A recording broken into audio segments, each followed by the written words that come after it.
All right, we'll get started. Good morning, everyone. I am Marlo Paventi. I am your Senior Director of Public Policy and Government Affairs here at the Long Island Board of Realtors, and I'm joined today by Kevin Brady, Government Affairs Director. You may have seen him around Queens, but he helps with all of our efforts here at LIBOR.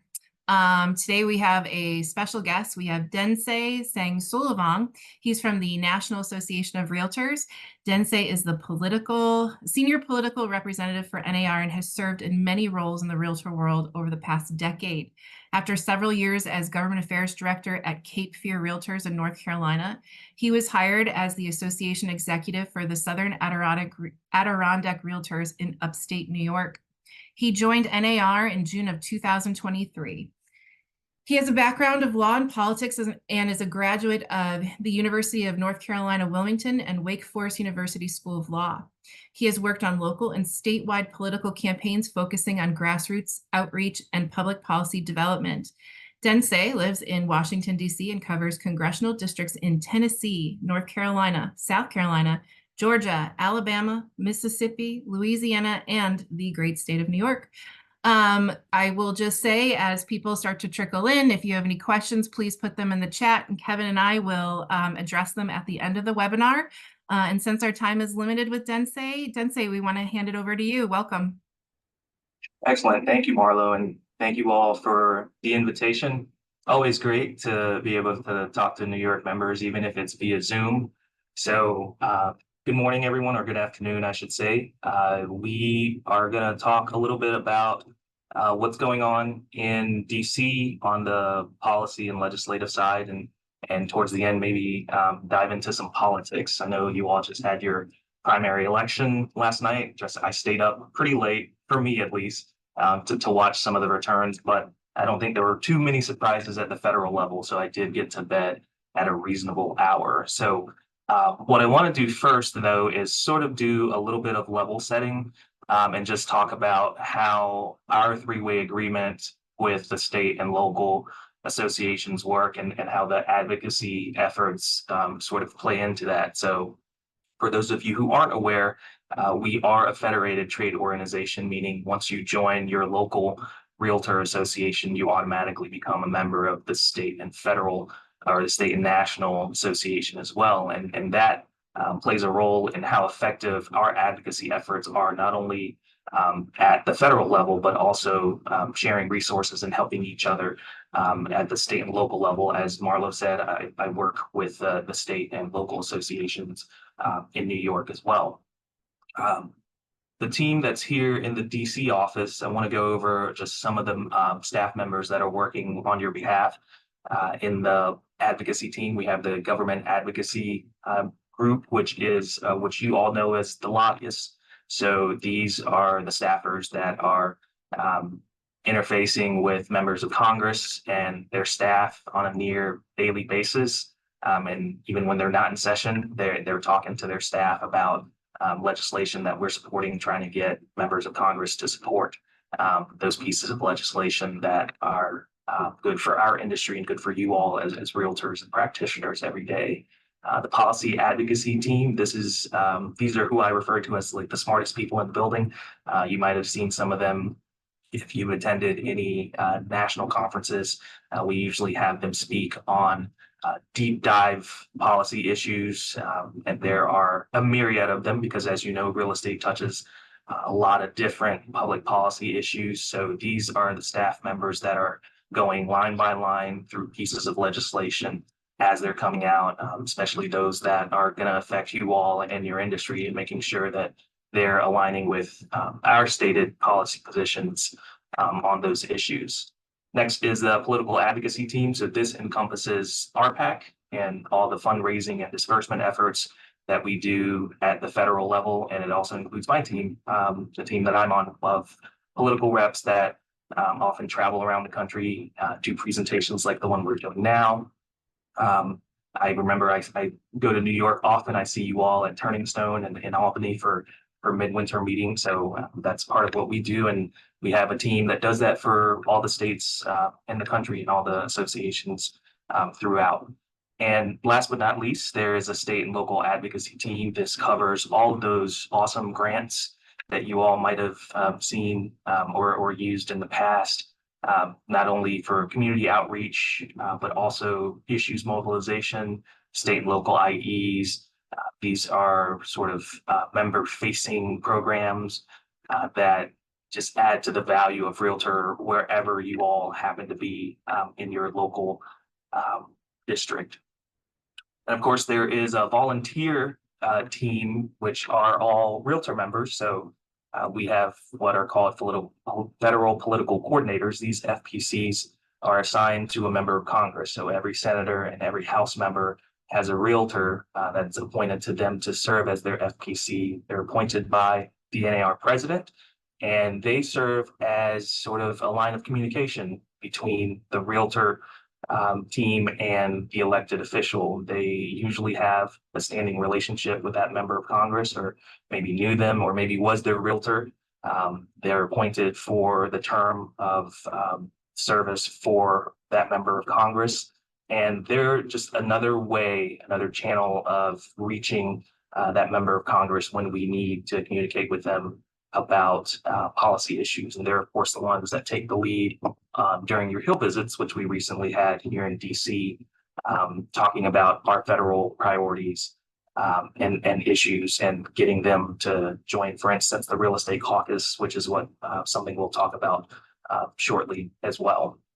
So this is, and Shannon McGann, our Senior VP Chief Advocacy Officer, says this often, this program, this FPC program, really is the crown jewel of NAR. It is envied by all the other trade associations in town. No other organization has this type of grass tops organization when it comes to advocacy from the member side. So switching gears a little bit, wanted to talk about some of the current priorities that we're looking at. We know supply inventory is an ongoing issue. So a lot of the policy issues that we're looking at seek to address that. So one of those is the More Homes on the Market Act. So this is a bill that was introduced last year, but in this Congress, that would essentially double the maximum amount of capital gains the homeowner can exclude on the sale of a principal residence. And furthermore, taking it on to inflation so we don't have to address this every year. For those of you who don't know, this cap gains tax rate has not been touched since 1997. So the numbers that it's at now, it's a drop in the bucket for these homeowners who might be thinking about selling, but feel that they are going to get hit with big tax implications, and so they otherwise wouldn't sell. So what this is hoping to do is unlock a significant segment of inventory that's previously unavailable to prospective buyers. So this is something we've been pushing for a while. It has bipartisan support, and it's still making its way through Congress, but that's one of the items that we're working on.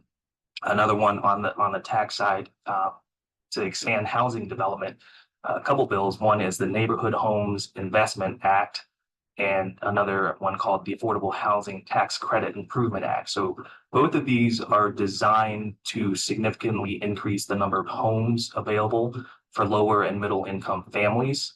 And both of these do that through providing tax credits. One attracts private investment for building and renovating as many as 500,000 owner-occupied homes. And the other one improves the low-income housing tax credit program, known as LIHTC, to allow the creation of nearly 2 million additional affordable units over the next decade. Now, you can see this sort of an all the above approach. None of these bills alone are going to solve the housing supply issue, but we want to tackle it in as many ways as we can. And last but not least, always top of mind for NAR is furthering fair housing and affirmatively supporting all the fair housing efforts that not only NAR does, but also all the real estate groups, the NAR coalition, including NAR, NAREP, NAREB, the Asian Real Estate Association, LGBTQ Real Estate Alliance.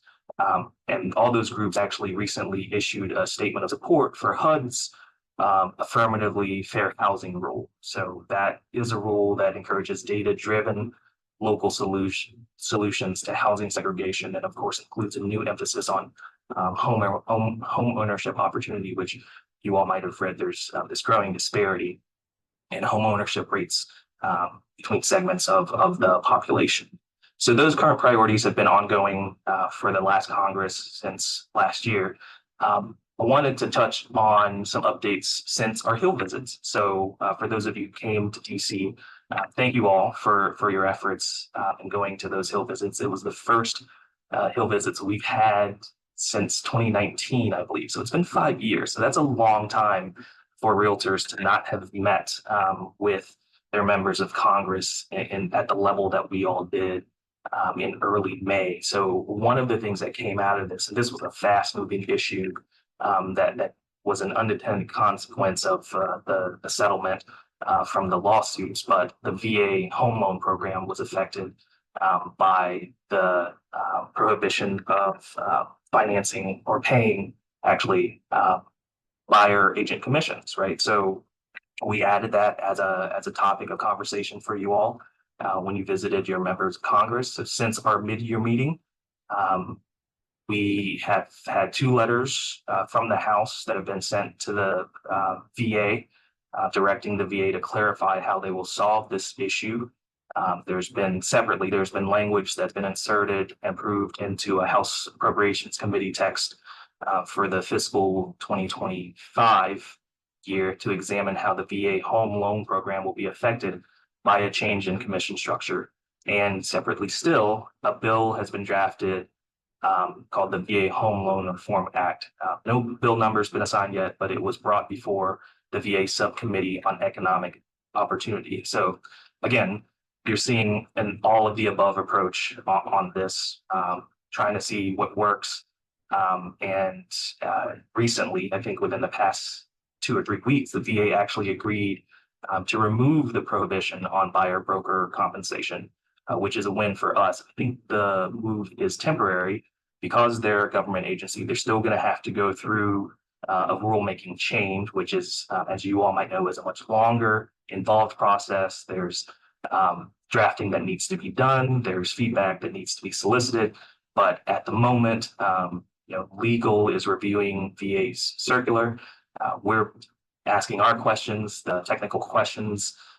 We're speaking with our policy and government advocacy team, speaking with senior staff at the VA, asking them, what the rulemaking process will look like. More importantly, how long will this take, right? Because as we sit here, if this temporary lift runs out and we don't have rulemaking done by then, there's going to be another time period where this might not be allowed. So in any event, hopefully they'll have some sort of rulemaking process started 2025, and we'll go from there. We're waiting to see what happens. It's a fast-moving issue, but again, the fact that you all as members came to DC and asked with one voice and brought this to the attention of members of Congress, I'm certain that's part of the reason why we were able to affect that kind of change that quickly, definitely for a government agency.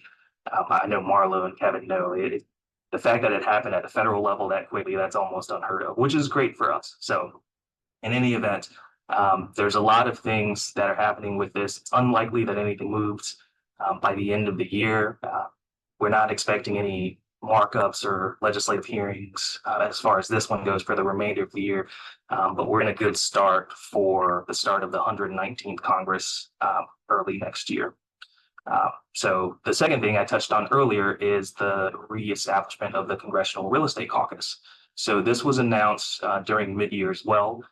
This is a bipartisan caucus of House members. The Senate doesn't have caucuses, but this is a bipartisan caucus of House members that will convene to talk about policies that impact the real estate industry, including, and you can almost argue that anything and everything impacts the real estate industry, but housing affordability and availability, obviously, is always number one. Access to capital, new housing construction, fair and equal housing, commercial real estate, personal property rights, transportation and infrastructure, tax issues. It goes on and on. So the bipartisan co-chairs of this caucus are Mark Alford, Lou Correa, Tracy Mann, and Brittany Peterson. And there's already been a, a couple dozen members that have signed on to it. We have industry partners in this as well. I want to make sure that everybody knows that this is not an NAR caucus. This is a coalition of organizations that are working together. So not only us, but Mortgage Bankers Association, National Home Builders Association, National Apartment Association, Multifamily Housing Council, mortgage insurers, Land Title Association, National Real Estate Investment Trusts, and the leading builders of America. And I hope I didn't forget anyone there, but what I wanted to demonstrate is that this is a broad coalition that backs this bipartisan congressional real estate caucus. And good news to you all in New York, we've already had New York members sign on. So Molinaro, D'Esposito, Lalota, Garbarino, and Lawler, which I think are all in your neck of the woods. So kudos to them. We're going to continue to encourage members to join this nonpartisan or bipartisan caucus. And we're using the help of our FPCs. Those FPCs are the ones that are communicating with those members of Congress, saying how important this is and how important these issues are. So that's one thing. And broadly, the last topic, well, next to last, because I'll dive into something that affects you all very near and dear next, but the 2025 expiring tax provision. So the 2017 Tax Cuts and Jobs Act, so the tax bill under the Trump administration, there are several provisions that expire at the end of 2025. That's why next year's priorities are going to be very tax heavy, because these include things like 1031 exchange, which wasn't in there last time, but as you all know, we're always talking about 1031 exchange because it's always on the chopping block for some reason. Tax credits for qualified business income deduction, which a lot of independent contractors and realtors use. A myriad of other tax deductions that have been helpful to small business owners, such as realtors. And last but not least, SALT it is on there as well. So you'll see if you join us next year for mid-year or legislative meetings in late May, it's all of our priorities are going to be probably very tax heavy because a lot of these things are going to come up for renewal at the end of 2025, which means the next Congress that starts in January, that's what they're going to have to tackle. So, but a little bit on SALT. I brought this up, I think during midwinter meetings in Albany. It was happening, I think, in real time as I was on stage. There were committee meetings happening. I think I was like texting back and forth with the lobbyists. So the update on HR 7160 is it's essentially it's dead in committee. It didn't pass the procedural vote that it needed to go to the full House for a debate and a vote. That doesn't mean that they're not going to continue working on it. So essentially on mid-February, House Democrats and 18 Republicans voted against the procedural vote to consider this Marriage Penalty Elimination Act, which it wasn't, it was addressing just a very small portion of SALT, which was basically doing away with the marriage penalty, right? Just doubling the cap, the deduction from $10,000 to $20,000 for married couples. That's all it was doing. But there was a lot of pushback from it. There was a lot of talk on the committee itself. So Mike Lawler of New York was the one that introduced this. But unfortunately, it didn't make it through that committee. So I'll repeat what I said in Albany, which is the fact that this got as far as it did, I think is a good sign for SALT, that it's going to continue being a part of the conversation, especially when they all start talking about 2025 tax provisions. So I think, I know it doesn't sound like it, but I think this is good news, the fact that it's there, and I don't think it's going away. There are co-sponsors of this bill, names that are familiar to you: Lalota, Garbarino, D'Esposito, Molinaro. So, I mean, if you're seeing a theme here, right, they're also members of the Real Estate Caucus. They're the ones that are co-sponsoring it and pushing this bill. So as long as you keep those members in office, or you have members like that in New York, I don't think this issue is going to die, which is a good thing for you all. So on that topic, segueing to the political side of things, I hope you all voted yesterday. But more importantly, I hope you plan on voting on November 5th, because the political PAC side of NAR obviously is our PAC. This is our nonpartisan political action committee that supports candidates and elected officials that support us and our issues. And one thing that surprises many members is that the majority of the money that our PAC gets from its members actually stays at the state and local level. So you all can support candidates at the local county level and the state assembly level, which I know NYSAR and Long Island are very involved in. So that's a good thing. I think the power of our PAC and the fact that we are known as nonpartisan is a strength that we can use to affect good public policy, but also support good candidates for office. This And is the Densay, last. because you're plugging voting, I am going to drop in the chat here real quick for folks to you need to look up your voter registration and make sure you're registered. We'll put it right here because we're always wanting to make sure our members are registered or that they've updated to where they are, just like when they're involved with RPAC, their vote and their investment are what really count. Couldn't have said it better. Thank you, Kevin. So we're in the midst of the current cycle, but these are some stats from the 2020 to 2022 cycle. So of all the races that we were involved in with our PAC support, we won nearly 98% of them. So we pick winners. The other awesome stat here, I think, is that if you looked at the disbursements by party, 50% of those PAC funds were given to support Republicans, and 50% were given to support Democrats. And we supported 418 candidates for federal office. So this could include support in the primary, some special elections, which I know you all have had your share of this year already, and also, of course, the general election and any runoffs that might come with that. So I think this current cycle's numbers will be near the same. We're working on them as we go. You all might think you have a late primary. I'm looking at a calendar that has primaries in the middle of August. So there's still some races to run and allow them to run their course so we can add to our current stats. But I very much think that it'll be very near to what this says now. So looking in the crystal ball a little bit, what I will say is I don't know if I have any insight of what's going to happen in November. All I can do is say maybe I have somewhat of an analysis. So this is from our friends at the National Journal Presentation Center. So these are potential 2024 election outcomes. As you can see, it's ranked by the likelihood of each outcome. I think what the biggest thing to note here is that obviously the presidential is still a toss-up, right? They don't know, we don't know, nobody knows who's going to win in November. But I think it's more and more likely that both the House and Senate are going to flip. So you may have end up with a Democrat majority in the House and a Republican majority in the Senate.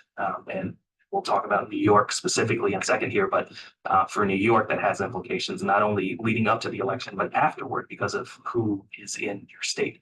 But this is where it is now. And I'll note with this caveat, it's the end of June, We've got plenty of time for an October surprise. There's a presidential debate tomorrow. I hope you all tune in.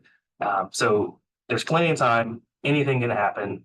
This is sort of just where it stands now. So I thought this was an interesting slide just to show. I don't think anybody knows what's going to happen. So here we are. But speaking of the Senate and then like diving into New York a little more, these are the seats that are up for re-election in the Senate this cycle. As you can see, obviously there are more Democrats up for re-election than there are Republicans. So that's why the note here is Democrats and independents are defending a couple dozen seats in 2024, including one of your own. I don't think Jill Wren has any issue with re-election this year. That's not going to be a problem. But I wanted to show, what this shows is the Democrats are on defense, and they're looking at which races to put their resources in, obviously from the federal level to protect and help some of these incumbents that might be vulnerable. But you've also got a couple open seats, right? Manchin of West Virginia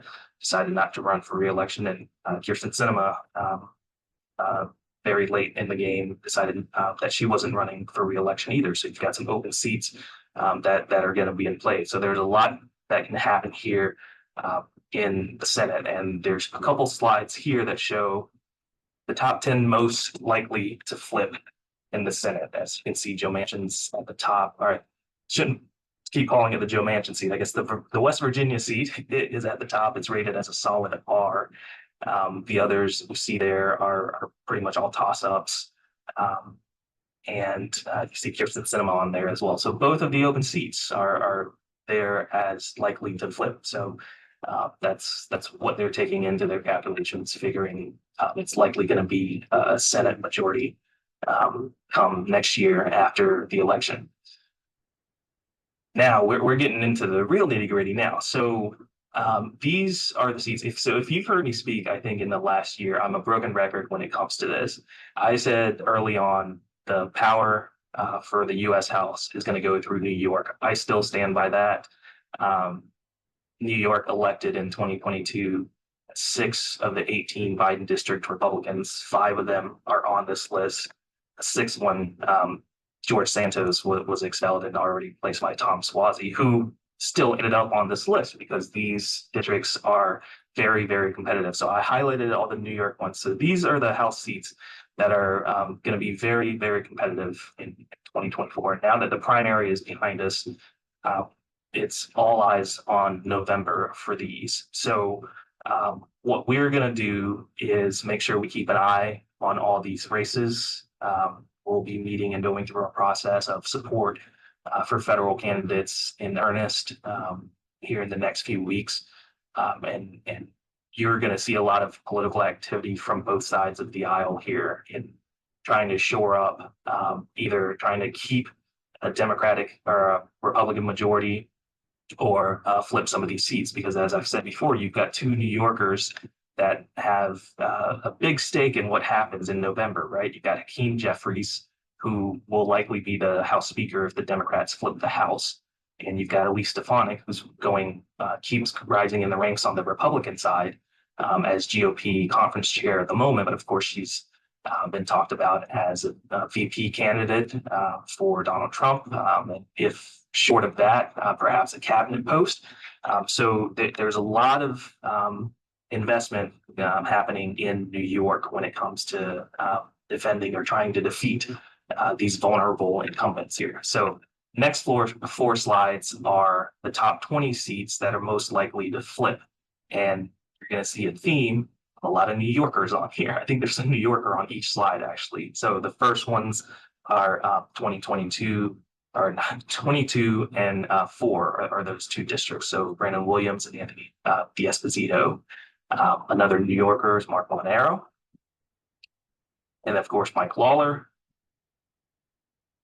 And these are other seats that are most likely to flip. So these are all basically toss-up or very lean one way or another, but within the margin of error.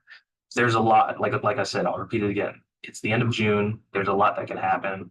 I'll probably be visiting with you all at Turning Stone in October. Ask me then, like if any of these things have changed. At that point, we'll probably be in early voting already, if not shortly before that. And so a lot of it is already going to start. Campaign season will be in full swing by then. So there's a lot that can happen, but we're keeping an eye on it here. New York's going to play a very big role in November's election. And I think the realtors have potential here to affect some of these outcomes, especially in these very close toss-up districts.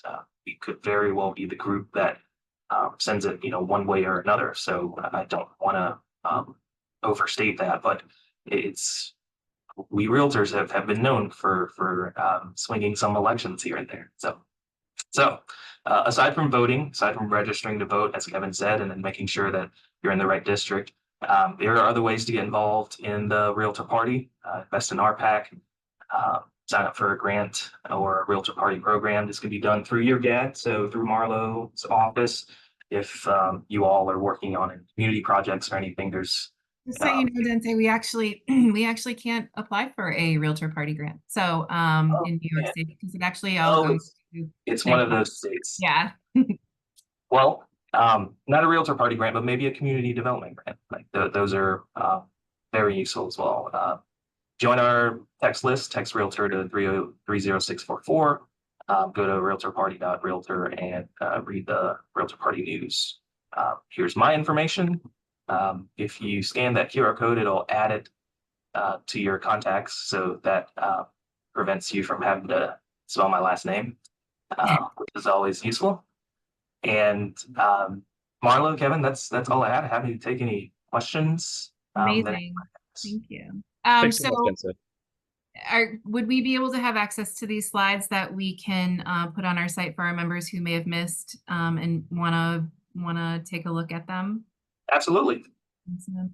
Any questions from our attendees? I'm seeing none.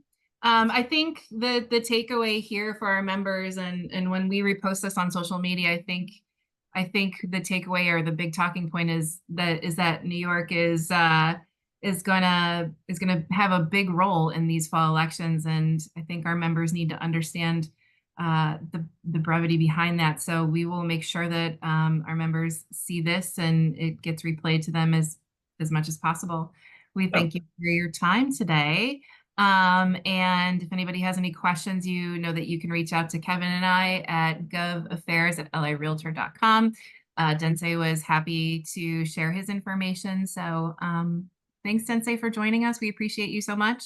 And we'll see you in the fall up at Turningstown. So if not before. If not before. Kevin and I will see you before then, I'm sure, but we'll see you, members will see you in the fall. So Excellent. Thank you all. Thank Thanks, you. Densay.